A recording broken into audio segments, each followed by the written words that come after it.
तो क्या उमाकांत रजक ने आजसू पार्टी से इस्तीफा दे दिया? क्या वे झारखंड मुक्ति मोर्चा की सदस्यता लेने के लिए रांची निकल गए हैं?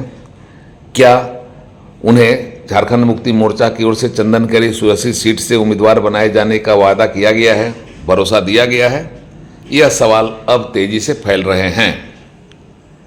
आजसू पार्टी के कदावर नेता उमाकांत रजक ने आजसू पार्टी की प्राथमिक सदस्यता भी त्याग दी है।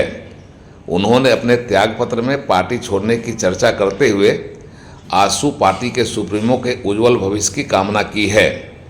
उनके इस्तीफे का जो पत्र वायरल हो रहा है, उस पत्र में उमाकांत रजक ने लिखा है कि सेवा में केंद्रीय अध्यक्ष आजसू पार्टी झारखंड रांची। विषय आजसू पार्टी के सभी पदों से इस्तीफा देने के संबंध में। महाशय, उपयुक्त विषय के संबंध में कहना है कि मैं उमाकांत रजक केंद्रीय उपाध्यक्ष आजसू पार्टी के सभी पदों से इस्तीफा दे रहा हूं। अतः श्रीमान से निवेदन है कि मेरा इस्तीफा स्वीकार करते हुए प्राथमिक सदस्य से भी मुक्त करने की कृपा करें।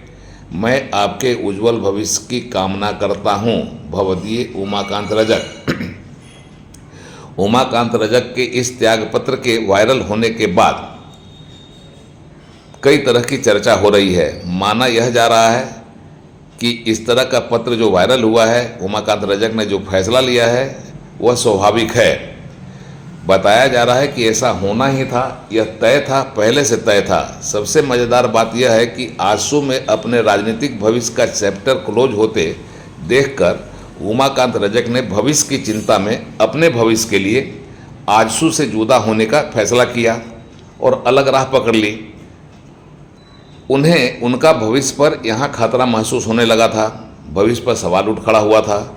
मगर मज़ेदार बात यह है कि अपने भविष्य की सुरक्षा के लिए आजसू पार्टी को त्यागने का फैसला ले रहे उमाकांत रजक ने पार्टी के केंद्रीय अध्यक्ष के उज्जवल भविष्य की कामना की है। हिंदी में लिखे इस पत्र पर उमाकांत रजक ने 18 अक्टूबर 2024 की तिथि दर्ज की है। सवाल यह है कि उमाकांत ने अपने त्यागपत्र में केंद्रीय अध्यक्ष आजसू के उज्जवल भविष्य की कामना क्यों की है? क्या यह व्यंग है? क्या बीच मझधार में छोड़ने के लिए उमाकांत रजक ने ऐसा लिखकर सुदेश महतो पर व्यंग किया है?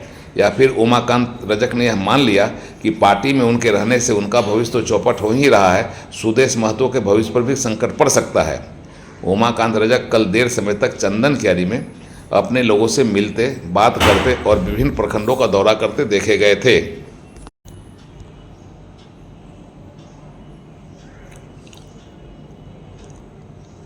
उनके झारखंड मुक्ति मोर्चा में जाने की हवा भी तेज थी।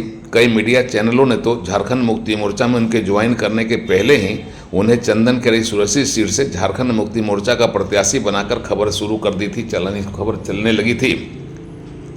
झारखंड के चंदन केरी सीट पर तेजी से राजनीतिक समीकरण बन बिगड़ रहा है। कुछ गणित बनता है, कुछ बिगड़ता दिखता है। इधर तेजी से यह बात फैल रही है कि उमाकांत रजक का झारखंड मुक्ति मोर्चा में जाना चंदन क्यारी से झारखंड मुक्ति मोर्चा पार्टी के टिकट पर महागठबंधन का उम्मीदवार होना तय है और संभवतः जेएमएम में बात बन जाने के बाद ही वे पूरे लाव लश्कर के साथ पार्टी की सदस्यता लेने के लिए रांची निकल पड़े हैं। उनके बोकारो स्थित आवास और कार्यालय पर सन्नाटा पसरा है। कोई कुछ बात करने को सुलभ नहीं, लेकिन उमाकांत रजक के सेक्टर 9 स्थित आवास और उनके कार्यालय का जायजा लेने पर आजसू का झंडा लहराते देखा गया। कुछ ना कुछ बात तो जरूर है।